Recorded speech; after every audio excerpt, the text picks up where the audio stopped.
Today we're going to make a homemade babka, our famous bread bakery babka. Babka is traditionally an Eastern European dessert. Basically, it's a braided loaf. Add breads, we make a chocolate Nutella babka and a cinnamon, currant, and walnut babka. And today we'll make our simplified version of a homemade chocolate Nutella babka. We'll start off just making a simple dough. So I'll start off with my milk. This is cold milk, whole milk, fresh yeast. Next, I have two different kinds of flour in here. It's pastry flour and bread flour. Add my sugar and my salt, vanilla extract. And I'm going to use 2 whole eggs.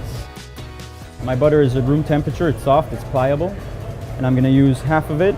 Half I'll add later on as we mix. So I'm going to start off at low speed just to incorporate the dough. So once my dough is starting to come together, I'm going to crank up the speed just a little bit. Now I'm going to start adding the remaining of my butter. So once the butter is completely emulsified in my dough, that's when I stop it. And then I like to transfer it to a table and start kneading it. So basically I'm just kind of folding the dough over on itself. That's how I'm getting the gluten to develop. What I'm looking for is for the dough to become, I would say, homogeneous. And that's ready. I'm going to flatten it out. I can leave it between 2 to 12 hours in the fridge, and then I can work with it. So I'm just going to flour a table really lightly. I'm going to use my rolling pin. I'm just going to start from the center and roll out. So part of the reason why I like to rest my dough longer, the longer it rests, the easier it is to roll it out. You have to feel the dough, you have to know the dough. Eventually you'll know when the dough is fighting you back. And if it fights back, it's just like it's like a human being. It reacts to whatever you do to it. All right, that was pretty good. Now I'm going to start the fun process. It's getting dirty. I'm going to start with a hazelnut spread. Just spread everything right on top of the dough. I'm going to spread the bittersweet chocolate. Now don't go crazy with this because it's going to be pretty heavy once you bake it. Now the next thing is it's fun, it's the shaping part. So we're going to start at the left edge. With my thumb, I'm lifting the edge of the dough. And we're just going to roll it really tight into a roulade. Now the tighter you roll it, the better with this one. I'm going to use my serrated knife and I'm just going to cut lengthwise across the log.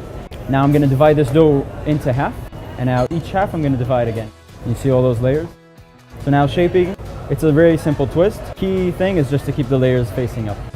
So I'm going to start off with an X and I'm just going to twist them.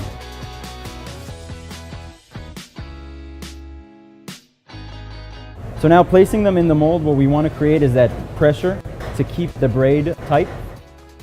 So now these are going to go into proof. If you open up your oven, just place a pot with steaming water, close it in, put this in with it. It shouldn't take more than 2 hours. All right, that's a beautiful babka. That's a proof babka. This is ready to go into the oven.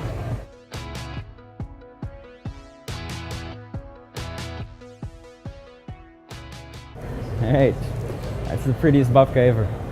So once the babkas come out of the oven, we're gonna lightly coat them with syrup, and the syrup acts as like a preservative.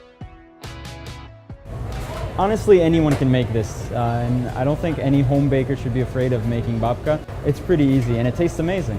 And we made 4 babkas out of this, so you got 4 new friends out of these.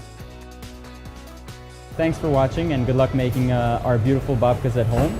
If you want to watch more of Savvy, just click here and check it out.